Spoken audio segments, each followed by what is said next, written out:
This is my 13th or 14th record.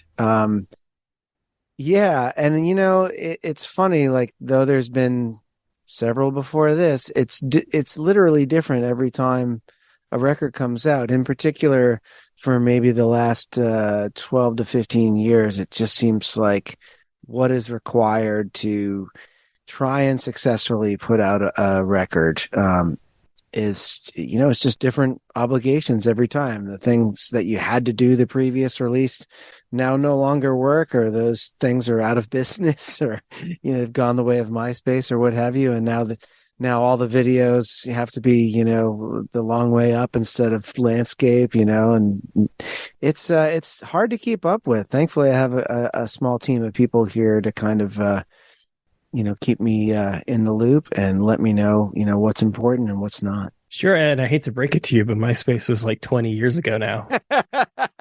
I know. I'm dating myself, but I wonder where Tom went. But this is not your first release during the pandemic, or is it? Well, I released a record in March of 2020. That doesn't really count. It was right on the edge of it. And it was kind of in the sweet spot in a way. All the promotion had kind of, a lot of it had happened up to that point. And when the record was released, people had, heard a bunch of the advanced singles. And then in those, dizzying first several weeks of the pandemic, everyone was like, hey, let's just stay home and stream things and, watch and listen to everything. And so I actually feel like that record was really heard maybe more than it might have been if, the world was operating as normal. But I didn't get to tour it. And what that meant, when you tour a recorded work, the songs evolve. They take on new meanings. They take on new arrangements. The phrasing changes.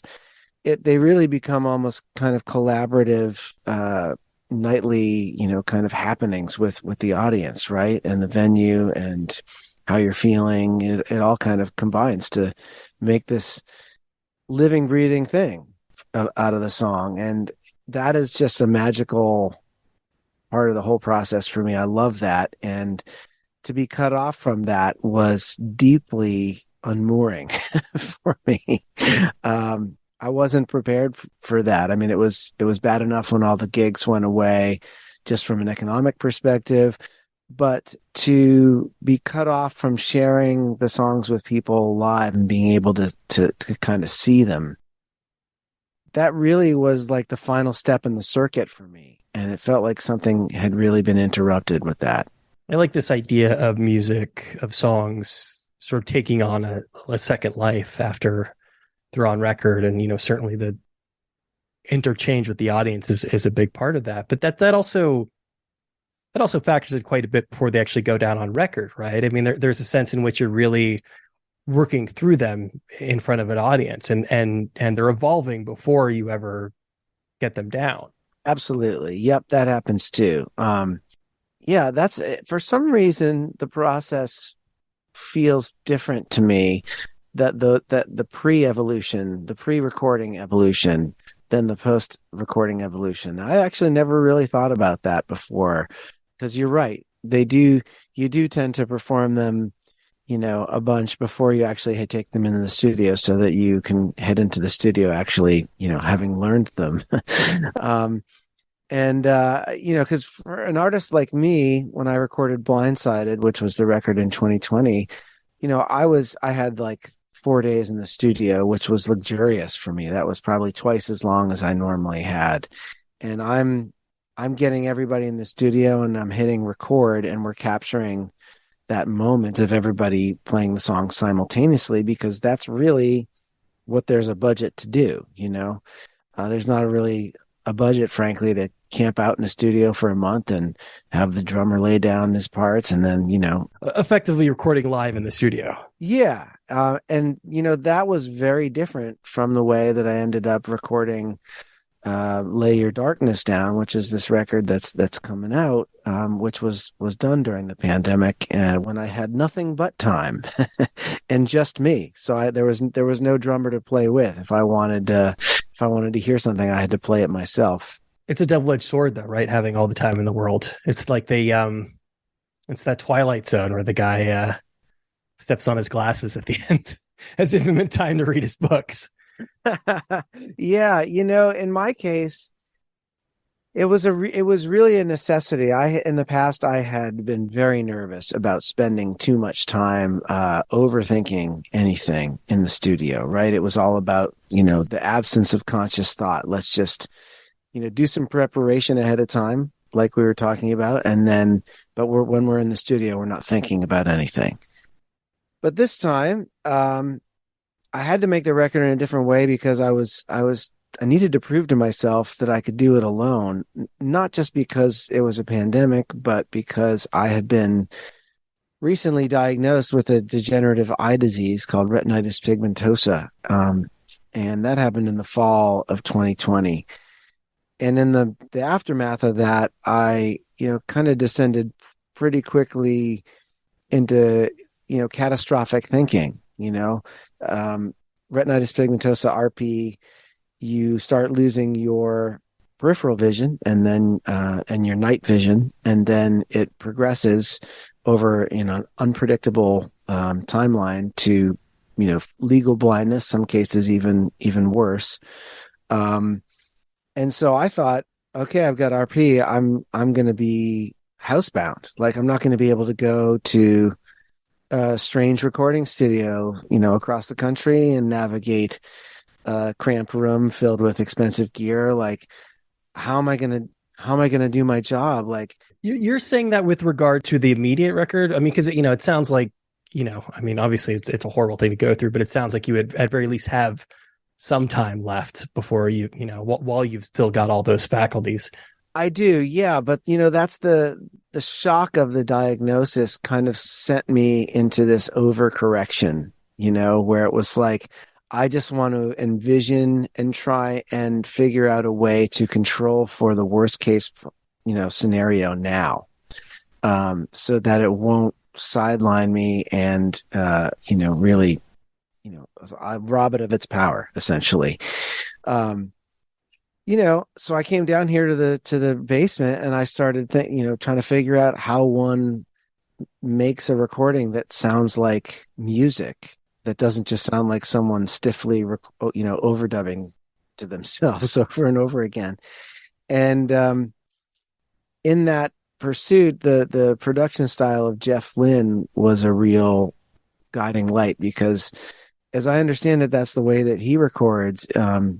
It's not like he's sitting there playing like a full drum kit and like looping things. He's like playing the kick drum, and then he's recording the snare drum. You're talking about him recording his own, because I tend to think of him as being this really, I don't want to say overproduced, but really well produced, and both with ELO and then, obviously like some of the petty stuff, like these big ornate productions in a lot of cases. Yeah, I mean, in the case of like Full Moon Fever, it sounds like a band playing, but it is not a band playing live, as I understand it. And the fact that I could never really tell that gave me hope that it was like possible. I'm no Jeff Lynne, but I had a lot of time to kind of try and see if I could get halfway decent at it. And the first few songs that I did, I was not decent at it. Well, I was decent, but it didn't sound like music to me. It sounded like someone experimenting. And I remember the first time that I listened back to a track and was like I was thinking about the impact of the emotional impact of the song. I was really getting moved. It was, stirring, and I wasn't at all thinking about, gosh, I wish I had the mic a little closer to the kick drum, or should I have used a different, guitar for that part? I was just thinking about the emotional impact of the music. And it was a moment of proof of concept, where I was like, okay, I can do this by myself down here in the basement. And from then on, I was recording down here every day, basically by myself, convinced that I could do it alone. And as I got, further and further away from my diagnosis, I kind of was able to free myself a little bit from that catastrophic thinking, where I realized I'm not actually alone. First of all, I'm surrounded in this house by people that love me. Couldn't be alone if you wanted to be. No, no. And I was reaching out to friends on the phone and, online, and everyone was just supportive and loving to a person. And I realized that, like, okay, I could do things alone, but I wasn't alone and I didn't have to do things alone. And so as I got deeper and deeper into the project, I started to entertain the idea of what it might look like to bring in, say, my rhythm section, to redo my bass and redo my drums. And I was just nervous that it was going to be like, painting one wall or one room of your house, right? Like you paint one room and then all the other rooms look like crap and you have to paint those. So, but I gave it a shot. I brought the drummer and the bass player into a studio near here, and they crushed it. It was so great. It was just like adding a little bit of organic kind of feel to the tracks, just the right amount. And then some friends came in with some harmony vocals, my co-writers, people like Anthony DaCosta and Laurie McKenna, came in and added some harmonies and guitars and stuff, in the final moments. So it ended up kind of being a little bit of a communal effort, but for the first 9 or 10 months, it was just me in this incredibly tiny room trying to rock. This idea of it sort of suddenly sounding like music is interesting to me, because I know I'm not a musician, but I'm a writer and I podcast, obviously. I know that to a fault, I'm hypercritical of the things that I do, and that it's impossible for me to really divorce myself of some of those elements. And even if I feel like something is good, that I'm invariably going to pick out the things that I could have done differently or the things that I did wrong. Yeah, that internal critic is real. And I think it's even that voice has a chance to kind of bloom and get louder in isolation, right? And of course we had nothing but isolation at that point. So I don't really know what kept me from succumbing to that. I guess I've just done so many records singing live in the studio. I didn't feel like I had anything to prove by doing another record that way.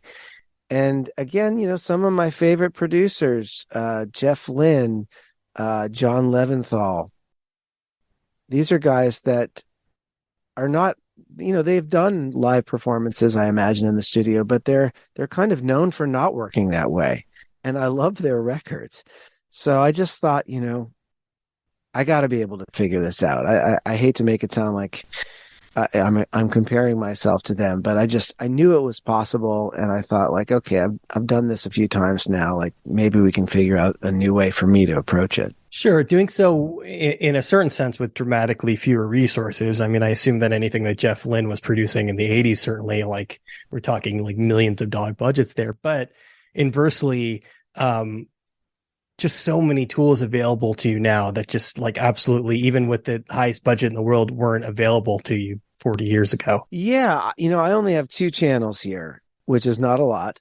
So I couldn't really do a properly, like, modernly mic'd drum kit, full drum kit sound if I tried. I have 2 mics, but I think a really interesting thing happens in any creative endeavor when you kind of lean into the constraints. If it's possible to do anything and you have infinite resources, infinite money, infinite time. I mean, there's any number of rock and roll, biographies that detail the excesses that come into play when that happens. And in some cases, people literally, driving themselves mad trying to find that perfect sound. Absolutely. Right. I mean, my idea for the recording of Lay Your Darkness Down was to get, ironically, I was more in control of it and I was less precious about it. I have all the mics. I don't have a ton of mics, but I got, a half dozen mics here set up, ready to go. Everything's basically at an arm's length, even if I was blind, which I'm not yet, I could navigate the studio pretty easily. It's just a couple of things that need to get, shifted into place. And I'm 5 minutes away from, between a musical idea and recording. So I really wanted to kind of that was another way I kind of outran my or short circuited my internal critic. I just was able to kind of move very quickly from, the inspiration to the actual, recording of that inspiration. And so in that way, I could kind of move a little bit faster than that voice that was like, yeah, should you do that? It's like, screw it, we're doing it. And there it is. And it sounds great. If you're able to sort of go back and talk to the version of yourself in the process of really workshopping in those early days and trying to figure out, I guess, what a song or what music sounded like. Is there a secret? Is there a shortcut? Is there like a real differentiator between something that sounds like a song on record and something that doesn't? Well, I mean, it's not, ironically, a lot of the lessons that I kind of picked up over the years of working in amazing recording studios with really talented engineers, they kind of started to come back. And it was like those engineers were whispering in my ear, like, hey, even though you're trying to do something that's in time and consistent, don't just like line everything up by sight. You have to actually like close your eyes and listen. Does it sound like music? Like, just because you snap everything to the grid, that does not mean that's how humans play music. And so you had to really kind of make room in the process for feel, right? So some things I would loop and have at a consistent, interval.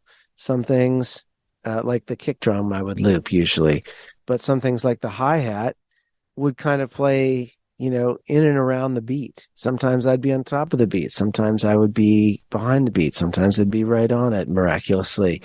And it turns out that's kind of how humans make music. I actually went back to some old recording sessions of sessions that I knew were recorded live, tracked live, and just kind of looked where where all the accents kind of fell in relation to the beat. And it's all over the place. Very rarely is the guitar, downbeat lining up with the kick drum and the piano chord, and it's all over the place. And yet when you listen to it as a performance, it sounds human and soulful and beautiful. And, you just have to kind of forgive yourself a little bit. And, I was at a pretty low spot emotionally. So I wasn't, I didn't really, thankfully, have a lot of energy left to kind of beat myself up about it. I was just like giving myself complete permission to experiment and try and find a new way of doing things. It's something that is at once both magical about music, but art generally, but also frustrating at the same time, is that kind of ineffable quality that you're describing. That there is no science that goes into it, and that there is no perfect way to do it.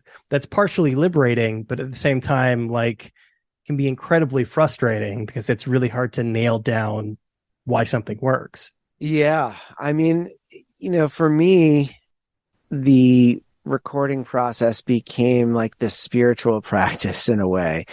It helped keep me in the moment. As long as I was just utterly focused on kind of having fun, playing around in this playground I have down here. Like you said, this wouldn't have been possible even when I started, 23, 24 years ago. This all this gear was too much to have, and I don't even have that much gear. Now there's a little bit of stuff down here, and I can kind of just have fun with it. And yeah, I was feeling so low and so uncertain about everything that I was just determined to have fun and to try and find some joy. And if I couldn't play live, which is my normal source of my normal go-to for joy, then I had to try and find it, recording down here. And so I did. I was saying to someone the other day, I made 12 records that were exactly the records that I wanted to make. There was never any record company telling me, like, you can't do this. If I wanted to make a record of Western swing, I got a bunch of great musicians that played that kind of music, and we made a record of Western swing. If I wanted to do a record of murder ballads with a buddy, we got together and we did it. And there was no second thought to the commerciality or, like, should we do this? It was just like, I want to do this. I'm doing it. This is the first record that I ever kind of needed to make.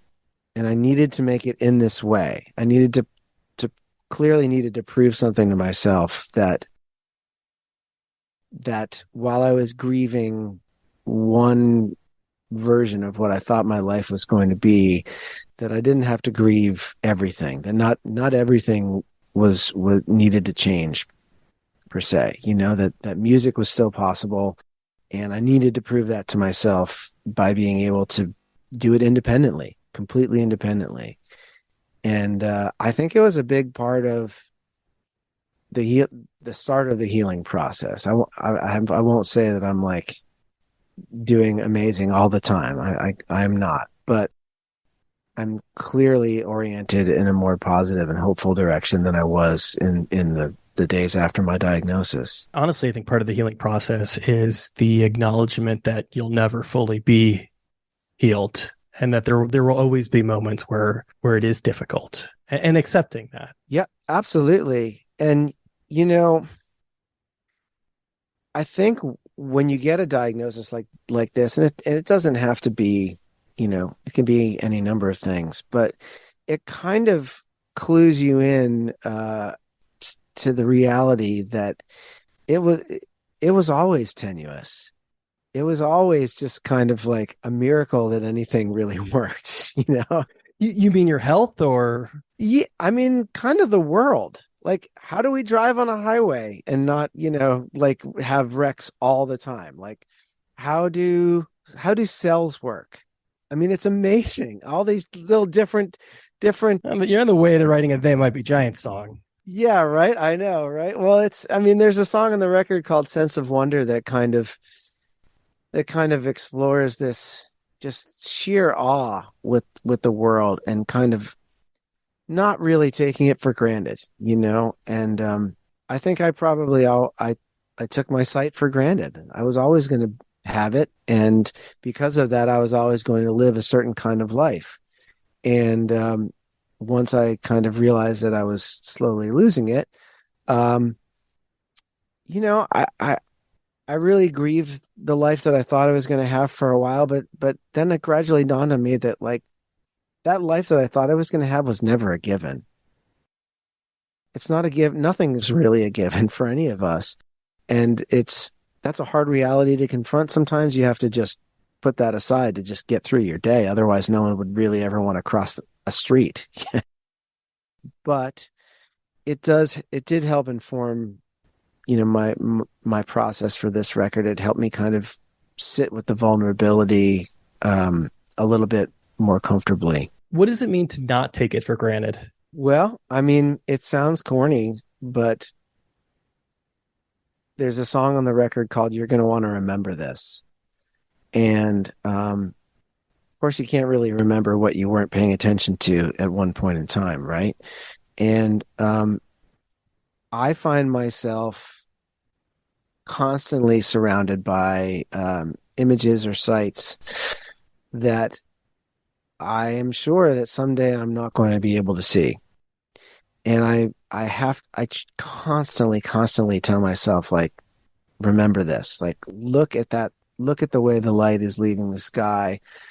Look at that smile that your dog is giving you. Like, look at your son up at bat on the baseball diamond. Like, these are miraculous events full of love and wonder. And I mean, yes, there's things that I miss, if I don't want to, like, I can't overemphasize the paying attention thing. I'll come home from the grocery store, and forget something. It's like, oh, Mr. Pay Attention forgot the milk, it's like things slip through the net, but That's a human experience. yeah, but I think it's just the process of trying to ascribe intentionality to the things that we kind of do on autopilot, you know?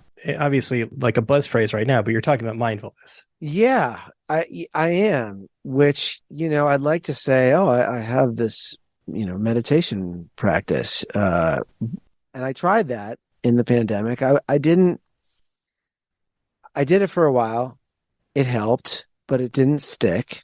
I might go back to it, I mean, it's kind of like my relationship to meditation is kind of like what they say, can happen during meditation. Like you might catch your mind drifting, note it, and then, kind of rededicate yourself. It's like that's happening in my life too. But yeah, mindfulness is hot right now, and man, I think it'd be a better world if that could really catch on. I say this knowing that this is in no way comparable, but at the beginning of the pandemic, I was dealing with some help. I had Bell's palsy. I don't know if you're familiar with it. Yeah, I am. And That's facial paralysis. alarming. A big bummer, but most people, I've mostly gotten over. Most people get over. It doesn't stick with you necessarily forever, but it certainly woke me up to a lot of things that I knew on the face of it and seemed really obvious at the time, but are different once you really connect to them and it really like in a really meaningful way. One of them is just, and I think you can probably relate to this as well as anybody can, is just that the feeling of losing control over something that you've had such tight control over your entire life. I mean, that in and of itself is just completely terrifying. Yeah, it is.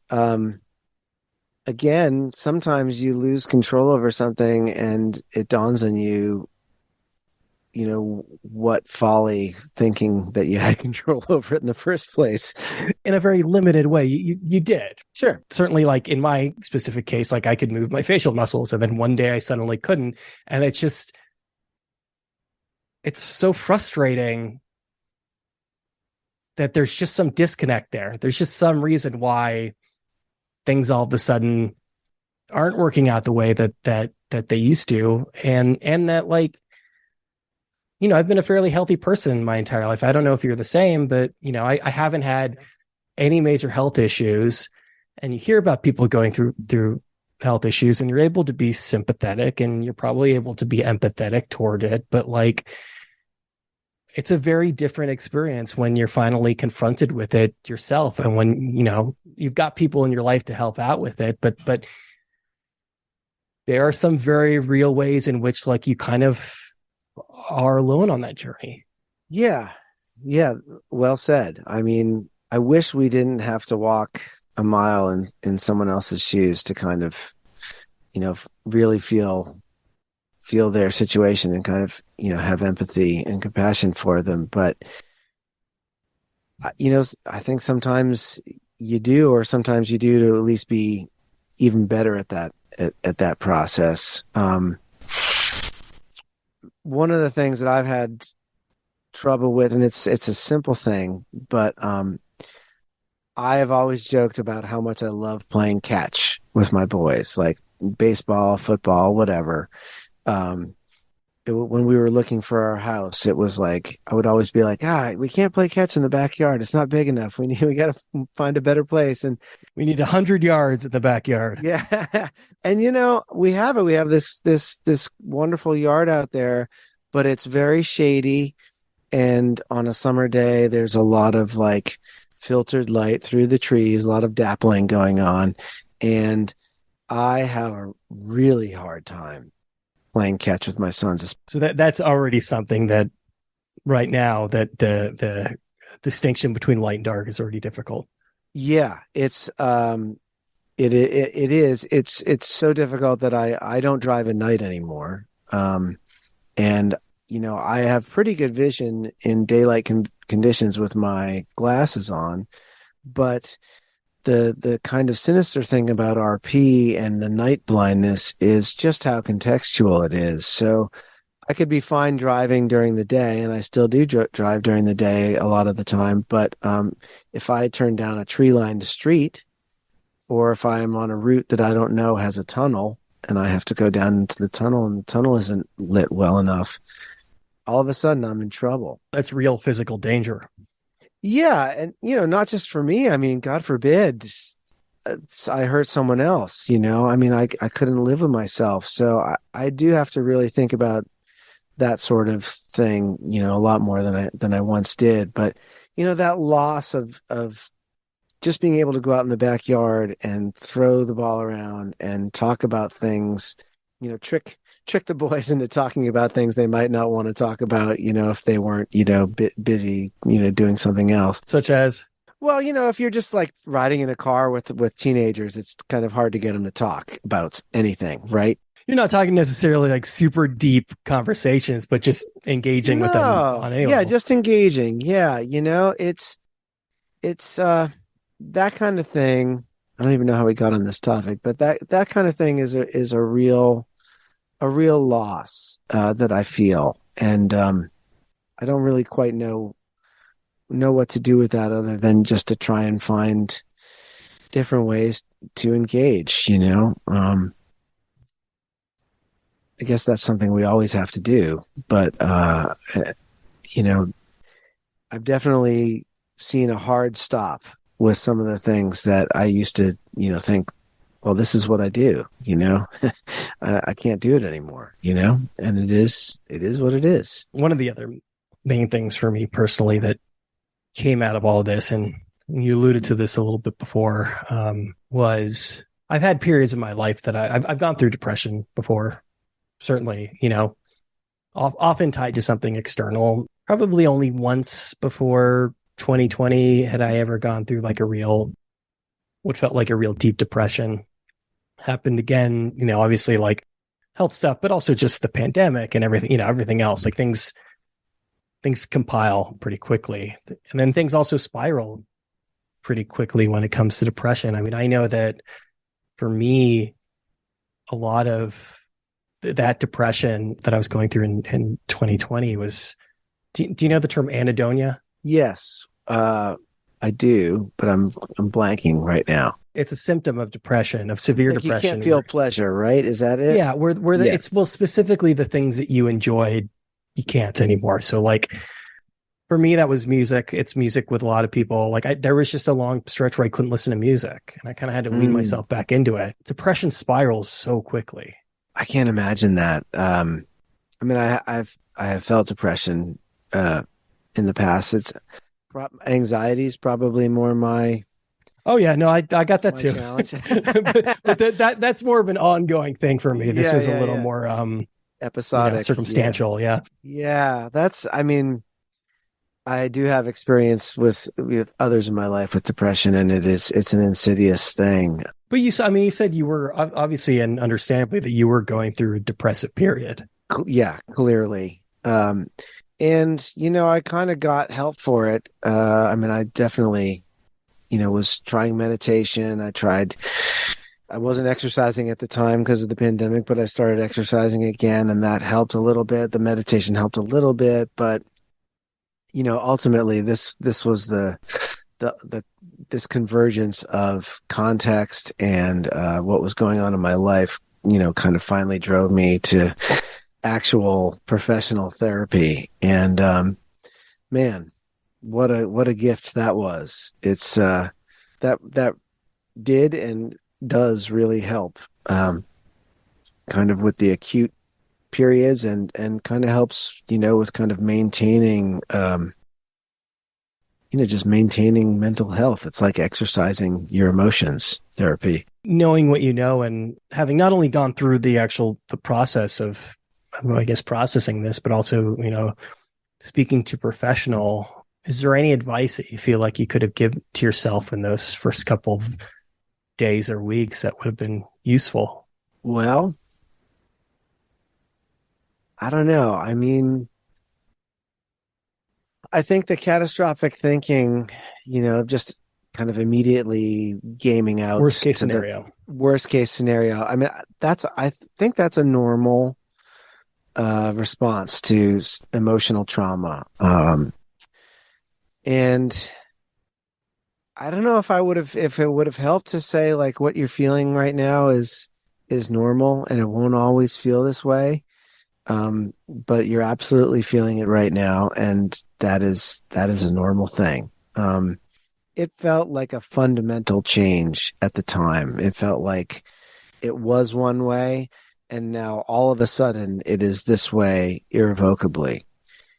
And, I guess it would have been nice to know that it wasn't. And, heard some podcasts and read some books and, all that stuff where people would say, people with disabilities would say, like, well, now I'm grateful for my disability, for reason X, Y, or Z, and this kind of like embracing of a disability as a way of reclaiming agency. And I understand what they're saying, and I'm happy for them. That for me is not the case. I wouldn't use that word. Certainly not now, but it sounds like you're open to things Yeah, evolving. maybe someday, but for me, it did kind of start me down the road on this record. And this, it's not a record about blindness, right? Like I don't want people to think like I'm going to listen to this record about this guy going blind. The blindness, those words are not on the record. They're not in these songs. They're in some of my other Ironically, you songs. released an Yeah, album with "Blind" in the title before this yeah, all happened. yeah. I know it's crazy that I think sometimes the songs get there before you do, maybe. But so that it's not Lay Your Darkness Down is not, it's not a record about blindness, but it is a record full of songs that I are written from a perspective that I don't know if I could have accessed if I wasn't losing my sight. And you know, again, I think as a songwriter and a musician, your empathy, observation, compassion, I mean, these are your tools for writing songs. The songwriting, it's more than just like, well, these chords sound good together and this rhyme scheme is particularly clever. Like that stuff doesn't make a song come alive, right? It's the beating heart at the center of the song that kind of really makes people kind of connect with it. And I do feel like those skills, maybe not, the observation is a separate a separate story, but the compassion and the empathy, that's really been kind of supercharged by my experience in the post diagnosis, if only because when I decided that I had to be very open about it because it was going to change the way that I approached my job physically, and it was starting to creep into my art, and I couldn't figure out a way to kind of present that art without acknowledging the elephant in the room. But when I decided to be open and honest about it, the immediate effect after people supporting me and sending love my way was sharing their own experience with disability and with health hardships or what have you, mental health, physical health. And it was overwhelming. I mean, it was like it just started to feel like we're all struggling with something, like almost to a person, or someone we love is struggling, and we're all trying to figure out a way to carry that forward and live our lives. And man, when you start to look at the world through that lens, there's like this beautiful tenderness that kind of sets in. And sometimes you can even access it when, someone like cuts you off on the highway or something. You can be like, or when, you interact with like someone in the service industry that's not nice to you. And you're like, well, who knows what they're dealing with, right? You don't know. Especially for me, RP and blindness at the stage where I am now, it's an invisible disability. You can't see that I'm struggling with this. I don't use a cane. I don't have to. Someday I probably will. But right now, if I don't tell someone, they don't know. And there's other things like depression and mental health stuff for sure that you don't know, you can't see. And it's just helped me be a little bit softer. More compassionate. Yeah, with other people and hopefully with myself. You use the phrase creep into my art to describe the impact that the condition had on, I'm guessing the music that you make. But even prior to, as you said, acknowledging it, what does it mean that it was creeping into your art? Well, I mean, it's crazy. Some of the songs on Lay Your Darkness Down were written over a span of time that spans my diagnosis. Some of them were written pre-diagnosis, and some of them were written, post-diagnosis. And they all seem to really work in their own way around that fulcrum point of getting diagnosed. And it's amazing to me, a song like Up Against the Night, which is, when I wrote it, it was several years ago. I was kind of thinking about that phrase as a metaphor for the kind of doubts, the existential doubts you start to encounter and wrestle with in midlife, right?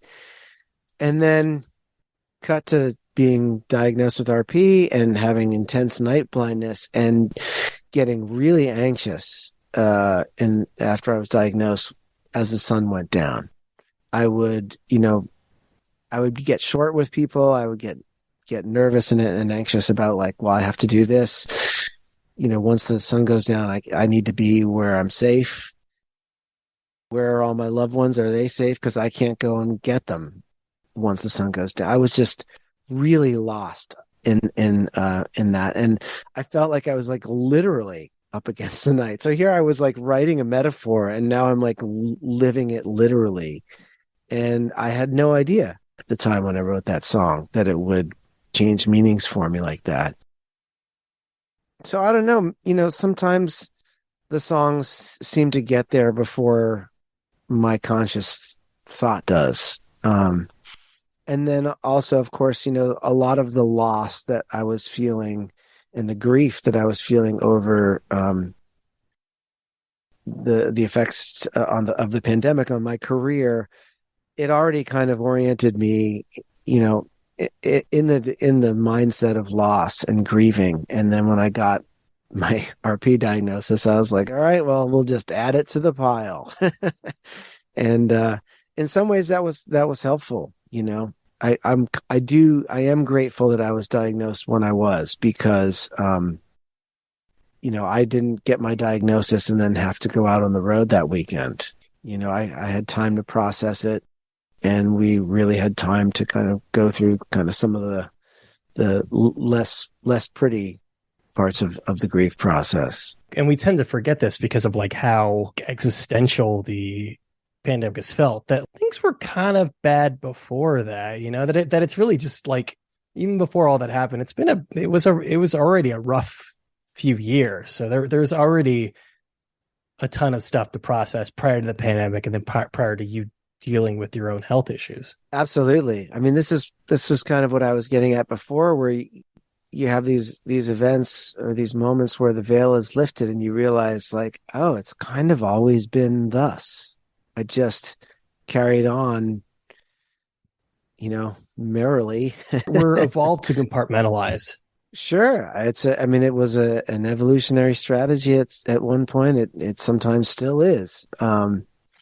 But there's a lot of work to do here, and it's kind of nice when we can finally at least acknowledge the problem that exists, the problems that we're faced with.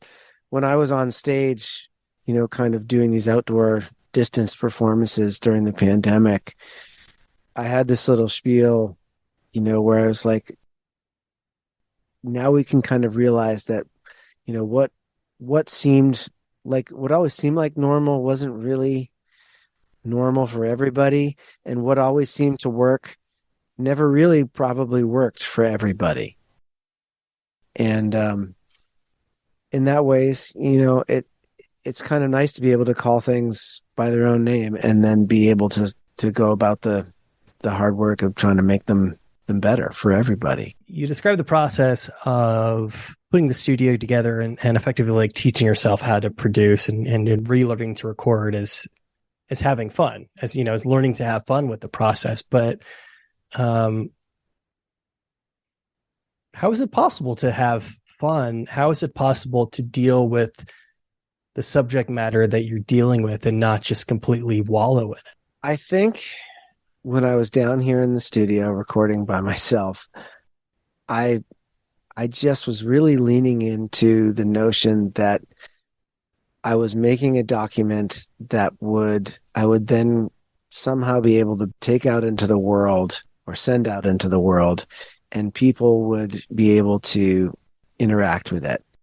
And this was kind of like my way in the long game of convincing myself that I wasn't alone. Sending this out to the world, having these songs kind of move people and mean different things for them, and then eventually getting to kind of hear about, how these songs play into other people's lives, how they intersect with their own experiences, maybe in ways that are different than they are for me, but just as valid. I just really felt I had a sense of mission, I think, at times that this was going to be a work of art, for lack of to use a grandiose term, that would ultimately connect me with people. Though at the time I was making it, it was really isolated, and it kind of mirrors the whole function of art, as I understand it. You make it. The process is yours, right?